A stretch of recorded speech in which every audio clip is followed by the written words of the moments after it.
시작합니다. 오늘 부처님 오신 날이자 수요일입니다. 전문성과 현장성 살아있는 고품격 범죄 수사 토크를 지향하는 아는 경찰 시작하겠습니다. 배상훈 전 서울경찰청 범죄심리 분석관 나오셨습니다. 안녕하십니까? 안녕하십니까? 김은배 전 서울경찰청 국제범죄수사팀장 함께하십니다. 안녕하십니까? 안녕하십니까? 예.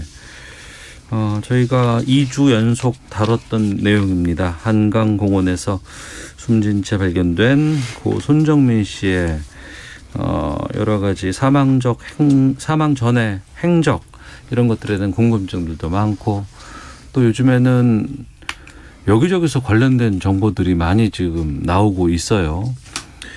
이런 가운데 몇 가지 좀 변화된 상황이 있어서 두 분과 좀 말씀을 나눠보도록 하겠습니다. 먼저 그 손 씨와 함께 술 마셨던 친구, 이 친구 쪽에 공식 입장이 나왔습니다. 이건 배상훈 교수님께서 좀 정리해 주시죠. 예, 그 친구 쪽을 대리하는 법무법인의 변호사분께서 그 입장문이라고 해서 A4를 한 17장 정도 입장문을 하셨습니다. 17장이나 돼요? 상당히 많기네요. 왜냐하면 지금까지 이거 제기됐던 여러 의문들, 의혹들 이런 부분, 그러니까 그 손정민 씨 부친께서 문제 제기했던 분들에 대한 사항을 조목조목 해명을 하는 과정, 특히 이제 말하자면 신발 문제라든가 신발을 버린 문제라든가 그리고 왜 그 새벽 시간에 전화를 안 했느냐의 문제라든가 조목조목 반문했고 물론 초반에는 이제 이 사건에 대한 유감을 표시를 했고요. 예. 고인에 대한 애도도 표시를 했고 아까 말씀드린 것처럼 한 10건에서 16건 정도의 제기되는 문제들에 대해서 조목조목 해명을 하셨고 여러 가지 이제 왜 처음부터 어떤 입장이나 이 사과를 안 했느냐에 대한 그 얘기도 그 안에 들어있다고 봅니다. 그동안 의혹 제기들이 상당 부분 그 친구에게 집중돼 있었거든요. 그렇죠. 신발은 왜 버렸냐, 휴대전화는 왜 바뀌었냐, 왜 아침에 연락을 안 했냐, 또 경찰 조사 받을 때 왜 변호사를 데리고 갔느냐, 여러 가지 이게 다 나왔는데 그러면 이 17장 분량의 입장문을 통해서 그 의혹들은 다 해결이 됐다고 보세요? 어떻게 판단하십니까?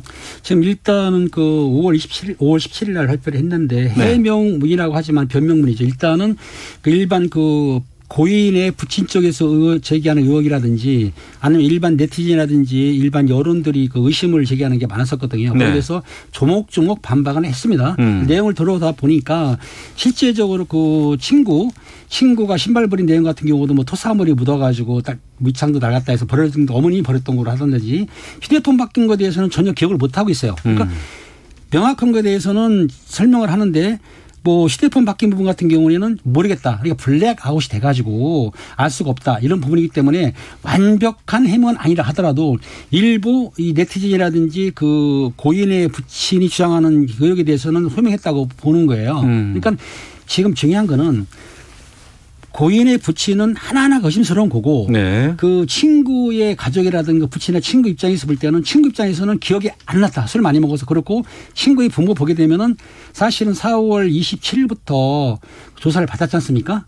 4월 26일부터 조사를 받았어요. 사실은. 친구가 받고 프로파일이라든지 알다시피 그 갖고 있던 패드라든지 아니면 집안에서 가택수익도 한 걸 알겠어요. 물론 블랙박스는 당연하고 이미지처리를 했는데 무려 그 친구가 6번 정도의 조사를 받았다는 거예요. 일반인은 잘 몰랐겠죠. 그리고 친구의 부라든지 어머니라든지 그리고 그 블랙박스까지 모조리 압수를 해가지고 했는데 자기들은 그 내용에 대해서 친구를 빨리 신고 안 한 부분이 있지 않습니까? 그거는 아마 그 어머니끼리는 아는 사이인데도 새벽에 전화하기가 힘들어서 그렇게 했다라고 그렇게 말을 하고 있어요. 어떻든 이 정 변호사가 해명문을 낸 것에 대해서 일부에서는 수긍이 간다 하는 부신도 계시고 일부에서는 자기 변명뿐이다 라고 해서 반박하는 분도 있는 상황입니다. 조금 아쉬운 건 그런 거죠. 그러니까 변호사를 통해서 입장문 플러스 사과 그러니까 여러 가지 이 유감의 표시, 사과 같은 거 이런 것도 직접 그 부모님, 그 친구의 부모님이 하셨으면은 좀 더. 직접 하셨으면. 예. 이거는 이제 변호사를 통한 입장문이잖아요. 그렇죠. 그러니까 이 정도 물론 그런 것도 이해하죠. 왜냐하면은 조사가 다 끝나고 경찰 수사가 발표한 다음에 하겠다는 얘기인데 그렇다 하더라도 너무 지금 길게 됐고 본인들이 다 조사를 이제 받은 상태니까 조사를 안 받은 상태라면 모르지만 조사를 어느 정도 다 받은 상태라고 하면 그 정도의 입장이 아니라 어쨌든 거기 있던 아이가 하나는 죽고 하나는 그렇게 됐으니까 그게 사실은 좀 부족하지 않을까 제 개인적인 생각은 그럽니다. 그러면 그 이 입장문에 대해서 그 손정민 씨 가족 유족들의 입장은 어떻습니까? 그러니까 그 부친께서는 단적으로 일거의 가치가 없다라고 하십니다. 믿지 못하겠다. 왜냐하면 이것은 변호사의 입장문이고 변호사의 입장문을 본인이 가타부타 얘기하는 거는 그건 사실 적절하지 않다라고까지 얘기를 하십니다. 그러니까 표현이 좀 더 센 표현인데. 그러니까 그 고인의 부친 입장에서 볼 때는 지금 발표한 해명분이 추가적으로도 사실을 발표한 게 없다는 내용도 있고요. 그리고 그 친구라면은 지금까지 서운하게 그렇게 행동을 할 리가 없는데 그렇게 행동했다. 또 그리고 지금 17일 날 해명하는 것에 대해서 유족에 대한 도리가 아니다. 그러니까 감정적인 것도 있다고 보는 거예요. 그리고 죽은 후에 아마 3일 동안은 연락 안 했던 것 같아요. 어떻든 간에. 이쪽에서는 이제 미안해서 안 했다고 하지만 본인 그 부친 입장에서 볼 때는 소원했던 거고 그리고 친구가 사망한 친구를 찾으려는 노력이 없었다라고 지금 생각하고 있어요. 그분이. 그리고 이제 조문도 갔는데 늦게 갔지 않습니까? 밤늦게. 거기에 대해서 소원한 감정이 있는 거고 지금 제일 중요한 거는 그 친구분이 해명문을 냈지 않습니까? 변호사를 통해서. 근데 그걸 읽어본 다음에 이거는 좀 낙관적이 아니냐. 그러니까 자기들이 죄가 없고 경찰에서 당연히 이걸 뭐 사고사로 정하는 거기 때문에 좀 느긋하게 너무나 부럽다. 이런 식으로 얘기를 했어요. 그 고인의 부친께서요. 그러니까 지금 고친의 부인은 정식 사과도 안 했기 때문에 답답하다. 변호사를 통해서 해명문을 밝혀야 하는 거는 자기 책임을 면제하는 것뿐이지 진실한 사과가 아니라고 보고 있는 거죠. 그러니까 많은 분들이 여러 가지 음모론도 나오고요. 문제점들 다 제기했지만 중요한 건 진실이 밝혀지는 것 아니겠습니까? 그리고 진실을 밝히기 위해선 경찰의 수사가 가장 중요한 것인데 지금 몇 개의 수사 결과 같은 것들이 좀 나오고 있거든요. 언론 통해서 좀 정리를 좀 해 주시죠. 오늘 나온 부분은 이제 원래 그 3시 47분부터 4시 20분 사이에 뭔 일이 벌어졌을 것이다. 라고 추정하면서 그 안에 42분 동안을 추적이 핵심이다라고 봤는데 그 앞뒤로는 그러면 대부분의 뭐 증거 자료라든가 이런 것들이 지금 남아 있기 때문에 그런 거죠. 그랬는데 이제 이번 나온 그 낚시꾼 7명에 대한 목격담은 이것과 예상이 달라진 거예요. 왜냐하면 그 낚시꾼들의 목격담이 확인된 거 보니까 4시 40분에 강물 속으로 걸어가는 남자를 봤다. 그럼 지금까지 알고 있던 그 시간이 아니라 실제로 그 시간대는 이 친구분은 귀가하는 중이었고 그때 손정민 씨, 만약 그 사람이 손정민 씨라고 하면은 그때 이제 일이 벌어지는 상황. 그러면 그 낚시꾼 여러 명이 한강으로 들어가는 뭐 추격을 받다거나라는 증언과 그 시간을 봤을 때 그럼 그게 만약에 손정민 씨가 맞다 그러면 친구는 그때 이미 그 한강 공원을 빠져나가는 상황인 건가요? 빠져나가서 귀가하는 상황이고 그렇죠. 대략적으로 4시 40분이 맞다고 하면은 맞고 그 사람이 손정민 씨가 맞다고 하면은 맞다고 한다 그러면 그러니까 이제 시간대가 우리가 애초에 규명해야 되는 42분이 아니라 그 뒤 시간이었던 거죠. 그러니까 물론 그걸 이제 경찰에서는 전체적으로 다 확인하고 있었고 또 12일부터 낚시꾼들을 조사했나 봅니다. 12일부터 14일까지 소환해서 조사를 하고 그 각각 7명에 대해서 각각 진술을 확인했고 그리고 또한 어제죠. 그 시뮬레이션도 했나 봅니다. 그러니까 그 사람들이 목격할 수 있는 위치가 맞는지 소리가 맞는지 그리고 실제 그 빛의 정도 말하자면 잘못 볼 수도 있지 않습니까? 근데 볼 수 있는 위치였다. 그래서 그 정도까지 확인됐는데 문제는 그분이 손정민 씨인지는 모르는 거예요.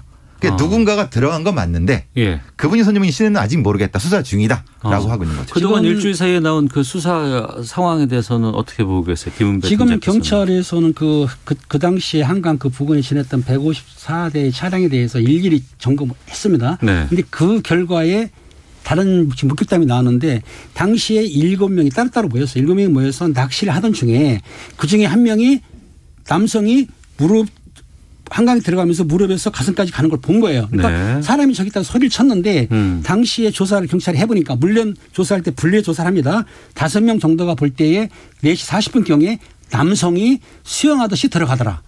들어갔어요. 그런데 왜 신고를 안 했을까요? 네, 의심이 네. 가지 않습니까? 그런데 예.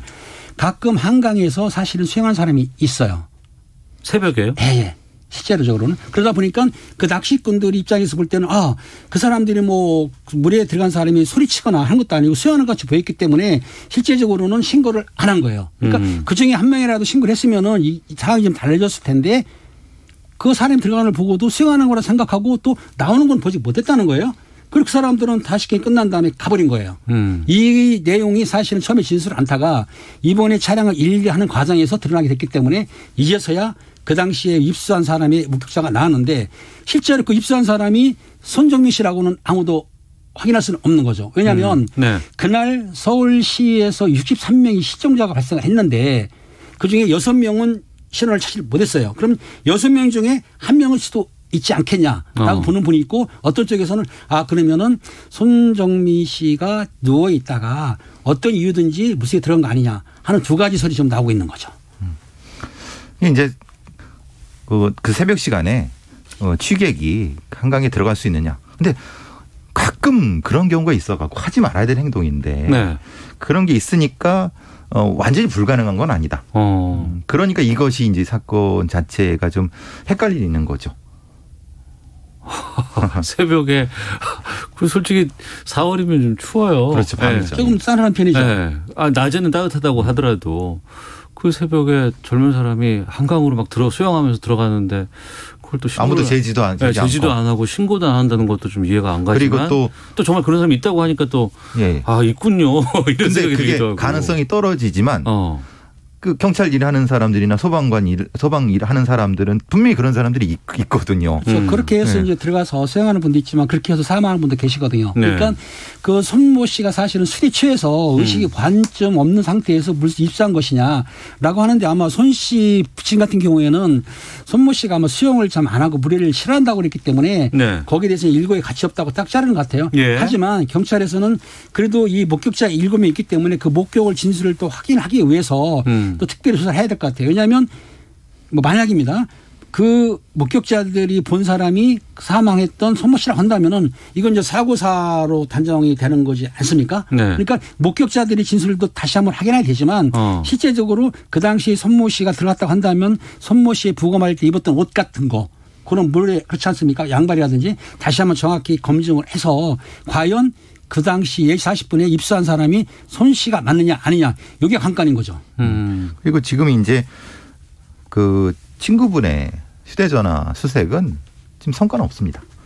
그러니까 그 휴대전화를 찾는 게 되게 중요하다는 얘기들은 많이 좀 근데 지금 하고 있잖아요. 민간팀은 철수를 했고요. 예. 경찰이나 해군 쪽에서 하는데 아직 그 뚜렷한 성과는 없습니다. 그게 한강에 있는 건 맞아요? 그게 모르겠습니다. 이제 말하자면 그쪽에서 발신음이 끊긴 건 맞는데 발신음이 끊긴 장소가 한강인 건 맞아요. 예, 그건 맞는데 제가 보기에는 사실상 그게 손모 씨 친구분의 휴대폰이잖아요. 그 휴대폰을 찾는다 하더라도 그 휴대폰에 무슨 범행의 내용이 동영상이 찍혔다거나 유의미한 게 있으면 모르겠지만 제 생각에 경험인데 실제적으로 휴대폰을 찾았다 하더라도 그게 스모킹건이 된다는 건 조금 저는 의문이 갑니다. 사실은. 만약에 찾으려는 이유는 혹시 그걸로 말하자면 뭐 갈등이 있었다든가 아니면 거기에 이제 뭐 그런 내용이 혹시라도 있지 않을까. 네. 그러면 뭔가 좀 뭐 이 실마리가 있지 않을까라는 추정 때문에 찾는 거지. 그 팀장님 말씀하신 것처럼 거기에 뭐 진짜 뭐가 확실히 있어 꼭 찾아서 뭐 그런 부분은 아닌 거고 찾으면 도움이 많이 될 것이다라는 쪽으로 했는데 사실 뭐 성과가 없는 그럼 거죠. 지금까지 공개된 수사 결과만 종합해 본다 그러면 그동안은 술 먹은 건 다 맞고 그렇죠. 블랙아웃 정도의 양을 뭐 둘이서 마셨던 9병을 먹었으니까 그렇죠. 마셨다고 한다고 하더라도 애초에는 그냥 술김에 어떻게 그 옆에서 있다가 자다가 쓰러져서 밑으로 떨어지지 않았나라고 했는데 그게 아니고 본인이 스스로 걸어 들어갔을 가능성도 지금 있다고 보는 거 아니겠습니까? 그게 수영한 사람이 맞다 그러면? 맞다고 하면 그렇죠. 그런데 그건 아직 확정할 수가 없는 거고. 확인 안 된 거기 때문에. 네. 또 하나는 이제 그 9병 정도의 많은 술을 실제로 먹었다는 건 아닙니다. 네. 산 건 맞는데 얼마나 각각 먹었는지에 대한 거는 또 다른 문제이기 때문에. 그리고 아버지가 주장하시는 아니 보니까 뭐 카카오톡이라든가 그 휴대전화에서 사용된 것들을 확인해 봤더니 그게 상당히 많다더라. 계속해서 사용됐다더라. 이건 어떻게 됐나요? 그러니까 어제 오늘 공개된 건데요. 그러니까 그때쯤에 말하자면 그 2시부터 4시 사이에 실제로는 그 손정민 씨의 핸드폰이 사용되면 안 되는데 데이터 사용량이 많더라라는 걸 문제 제기하시는 거죠. 그러면 그것은 누군가 쓴 거 아니냐. 예. 우리가 보통 백데이터를 이제 돌아가게 할 수는 있지만 그 정도의 사용량은 아닌다라는 얘기를 지금 문제 제기하시는 거고 예.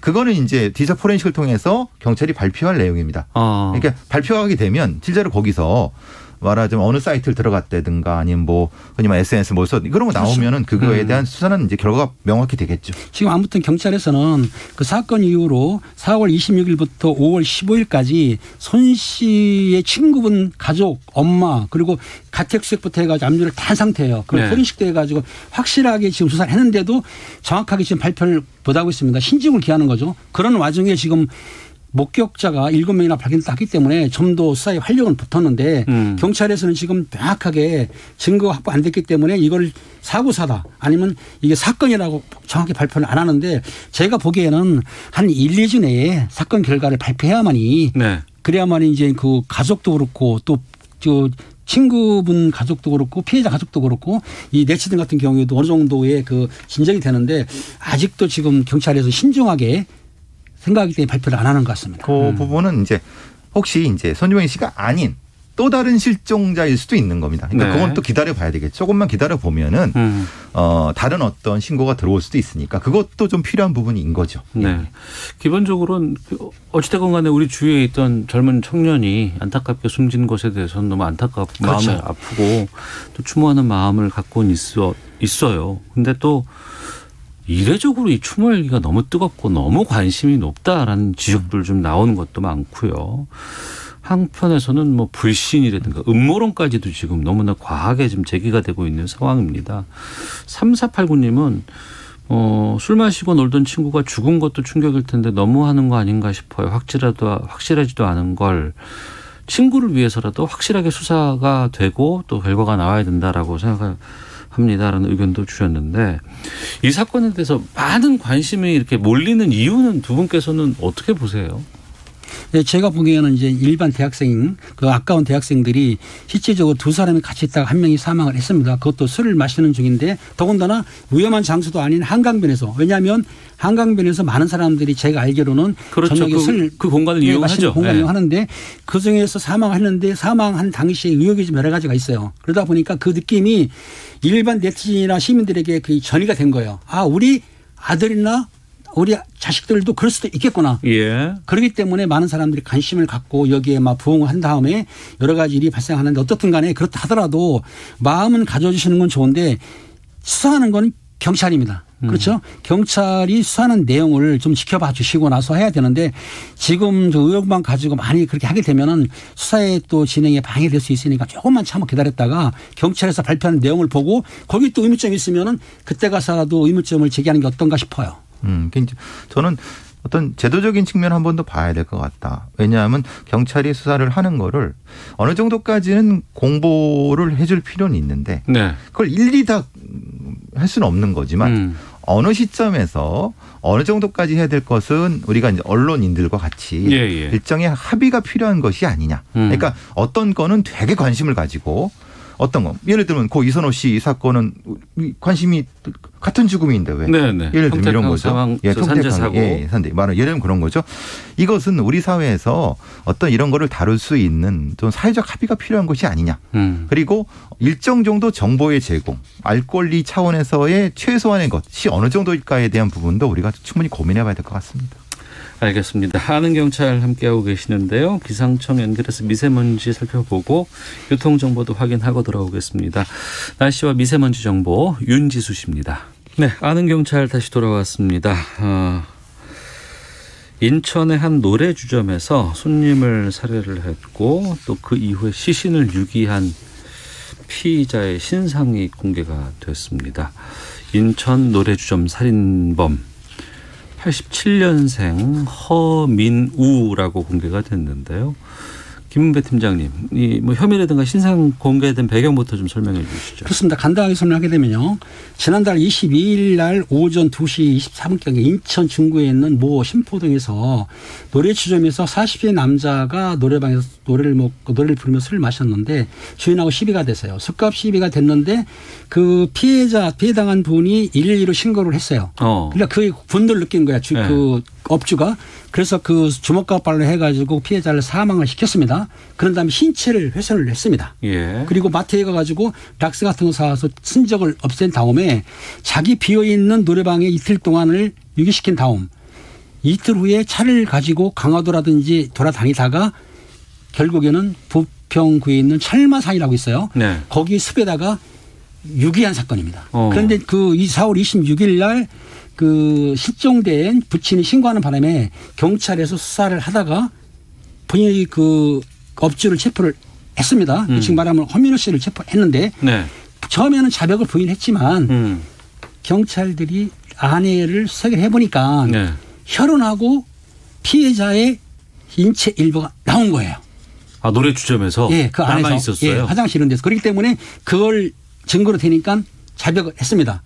자백을 하는 바람에 사체도 찾았어요. 그런데 이게 이제 언론에서 신상을 공개하라고 하니까 인천청에서 7명의 의원들이 이 강력 사건에 대해서 심사를 했습니다. 그래서 네. 찬성을 했기 때문에 그 허민우 씨에 대한 신상이 공개가 됐는데 뭐 나이 34살, 그다음 뭐 키가 1m 78, 한 100kg 되고요. 이런 량이 공개가 됐고 사진까지 공개됐기 때문에 지금 일반 시민들이 아, 허민우가 어떤 사람이다. 이런 내용을 알게 된 거죠. 그 원한 관계 있는 사람은 아닌 것 같고. 네, 아닌 것 같고 당시에 이제 약간 그 술값 시비 플러스 사실 그때 그 영업을 하기에 게 방역법 위반의 소지가 있을 수 있는 거죠. 지금 새벽까지 영업 못하죠. 그렇죠. 네. 그러니까 그걸 가지고 이제 술값 시비 와중에 그런 얘기가 됐나 봅니다. 이제 누가 먼저 시작했는지는 모르지만 어쨌든 예. 그런 상태에서 이제 신고를 하게 됐고 신고를 완료되진 않은 상태에서 전화가 끊긴 거죠. 이제 그 과정에서 아마 이 허민우가 피해자를 공격해서 사망하게 했고 그런 상태인데 사실 이건 과학수사하는 사람들이 조금 많이 고생을 많이 했죠. 왜냐하면 실제로 이 허민우는 증거를 없애기 위해서 여러 약품을 썼지만은 사실 그 하수구 안쪽에를 뒤져봅니다. 하수구 안쪽을. 아. 네. 그러니까 하수구가 있으면 하수구 그 안쪽, 위만 예. 딱지 밑에 그 안쪽에 배관 안쪽은 그렇죠, 예. 확인 안 하니까. 그렇죠. 거기를 화보니까 이제 아까 팀장님 말씀하신 그걸 찾게 되면서 예. 그 전까지 자백 안 했던 허민우가 자백하게 된 거죠. 근데 뭐 우발적으로 살인을 할 수는 있어요. 근데 그걸 그렇게 시신을 유기하고 이렇게 뭐 분리하고 이런 것까지 할 수 있을까요? 보통 사람이면 사실 불가능할 거라고 생각하지만 네. 허민우가 이제 뭐 사실 이게 폭력 조직 조폭이죠. 그렇죠. 쉽게 말하면 조폭이죠. 그러니까 그 이전에도 비슷한 뭐 살인은 아니라 하더라도 네네. 비슷한 어떤 폭력 범죄가 많이 있었나 본요. 전과가 많이 있어갖고 사람을 그 상하게 하는 부분에서는 아마 전력이 있었던 것 같습니다. 그러니까 사실 가능했던 것 같아요. 그래서 허민우에 대해서 조사를 해보니까 실제적으로 작년에요. 그 폭력행위 등 처벌하는 법률 위반에가 단체 강요 등인데 거기에 입건이 돼가지고 징역 2년에 집행유예 3년을 받았어요. 그러니까 네. 2023년 2월 달에 끝나는 집행유예 기간인데 집행유예를 하면서 뭘 요청했냐면 보호 관찰하고 사회봉사 120시간을 판결을 했습니다. 네. 그러니까 지금 허민우는 보호 관찰 기간이에요. 그렇다고 한다면은 보호 관찰관이 허민우에 대해서 출석을 하든지 찾아가가지고 그 사람이 재범을 하지 않을 우려가 있는지를 조사를 하거든요. 그런 기간인데도 불구하고 허민우가 사람을 살해하는 강력 범죄를 저질렀기 때문에 이게 이제 문제가 된 거죠. 언론에서는 보호관찰 기간에 이런 범죄가 벌어졌다에 대해서 이 법무부의 보호관찰 제도에 대해서 여러 가지 얘기가 나오고 있거든요. 예. 그건 두 분께서는 어떻게 보고 계세요? 그러니까 지금 이제 그냥 우리가 생각하는 보통의 범인이 이 정과를 가진 사람들의 보호관찰은 일반 보호관찰관이 하는 게 맞는데 네. 이게 조폭이란 말이에요. 음. 조폭의 행동대. 이걸 보호관찰관들이 하는 게 맞을까? 다른 차원에서 좀 밀착 보호관찰이라든가 밀착 감시가 돼야 되는 것이 아닌가? 네. 그랬으면 좀 이런 것까지 되지 않았을까라는 문제제기가 있는 건데 문제는 법에 허점이 있는 거죠. 왜냐하면 아무리 조폭이라 하더라도 네. 인권이 있고 그렇기 때문에 그렇게 밀착 감시를 할 수 있느냐. 법적인 그거가 있느냐. 이런 논란이 되는 겁니다. 네. 그러니까 분명히 이게 위험한 사람은 맞는데 우리의 법 체계상에서 지금 하고 있는 보호관찰 이상으로 어떻게 할 것인가에 대한 분명히 법적인 것이 있어야 된다고 봅니다. 그러니까 보호관찰에 관한 법률이 있기 때문에 법무부에 있어요. 그러다 보니까 보호관찰을 지정해가지고 보호관찰하는 거 맞습니다. 그런데 그 화면을 지도하거나 감시하는 건 감독하는 건 맞는데 일단은 작년 같은 경우에 한 6번 정도를 면담에서 했던 것 같아요. 그런데 네. 코로나가 발생한 이후부터는 조금 전화 통신으로만 물어본 거예요. 별일 없는 이렇게 물어보면은 그 보호관찰 받는 사람이 자기가 성실하게 산다고 얘기를 하지 다른 범죄를 한다고 말을 안 하지 않습니까? 당연히 그렇게 하겠죠. 그렇죠. 네. 그런 문제가 없는 거예요. 이게. 그렇잖아요. 그렇죠. 그리고 본인들이 현장 가가지고 한두 이 사람이 지금 직업도 있고 또 거주한 도 있고 그렇다고 한다면은 등급이 다 될 수는 있지 않습니까? 그러니까 실제적으로 속마음까지는 알 수 없기 때문에 겉에 나타난 그 생활 패턴이라든지 본인의 진술만 듣고도 좀 소홀하게 하지 않겠느냐라고 볼 수 있는 거예요. 그러니까 그럼 여기서 저는 더 문제 제기하는 건 조폭들을 어떻게 관리해왔느냐. 사실은 그 부분을 문제 제기해야 되는 거예요. 예. 그렇죠. 그러니까 일반 보호관찰관의 업무는 그대로 한 거예요. 근데 조폭 관련되는 사람들은 어떻게 해야 될 것인가. 그러니까 그 부분이네.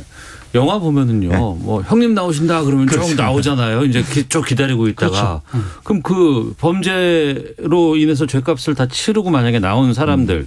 근데 그게 이제 뭐 조직폭력배, 조폭, 이른바 이런 사람들이면 그 이후에 관리는 어떻게 되는 거예요? 그러니까 말씀드린 대로 아까 집행유예 3년이라고 한다면 네. 3년 동안은 보호관찰할 수는 있습니다. 네. 물론 기간은 그 판사가 정해주는 건데 네. 3년 동안 보호관찰 기간 중에 알다시피 같이 동고동락 할 수도 없고 밀착 감시를 안 해요. 그거는 이제 법무부에서 정하는 보호관찰관의 얘기고 경찰에서는 옛날에 그 우범자 관리 카드가 있긴 있었어요. 예. 있기 때문에 조폭을 관리를 합니다. 그러니까 좀 두목급은 한 1개월에 1회 정도. 그리고 일반 폭력배는 3개월 1회 정도를 병행 감시를 하는데 이게 근거가 없어요. 규칙으로 돼 있어요. 그러니까 문제는 경찰과 직무집행법상의 치안 정보 이런 거에 해가 규칙을 만들었는데 이게 상위법이 아닙니다. 그런데 만약에 형기를 끝나고 나온 사람이 있는데 형사가 만나가지고 내용 물어보면은 아니 나는 처벌을 받았는데 왜 내 사생활 간섭하고 인권 침해하냐면 할 말이 있을까요 없을까요? 없는 거예요. 그러면 이 상황에서 지금 이런 일이 벌어졌으니 이후에 재발 방지라든가 좀 더 이제 보완을 하기 위해서는 어떤 것들이 필요하다고 보세요? 그러니까 지금 일반 규칙으로 돼 있는 규칙으로 그 우범자 관리 부분을 상위법으로 올리거나 근데 그거 보면 사실 인권 쪽에서 문제 제기를 많이 할 거예요. 그렇죠. 네. 그게 지금 빈 공간이라는 겁니다. 우범자 관리 부분에 그렇죠. 대해서. 그 우범자도 이런 아주 폭력성이 위험한 사람들에 대한 우범자 관리를 어떻게 할 것인가는 지금 좀 애매한 상태입니다. 이것도 논의해 봐야 되겠네요. 그렇죠. 항상 보면 그래도 일이 일어나고 나서는 논의하고 바꿔야죠. 그렇죠. 네, 그런 부분에 대해서 빈틈이 또 있을 수 있으니까. 알겠습니다. 하는 경찰 마치겠습니다. 김은배 전 서울경찰청 국제범죄수사팀장, 배상훈 전 서울경찰청 범죄심리 분석관과 함께했습니다. 두 분 말씀 고맙습니다. 감사합니다. 감사합니다.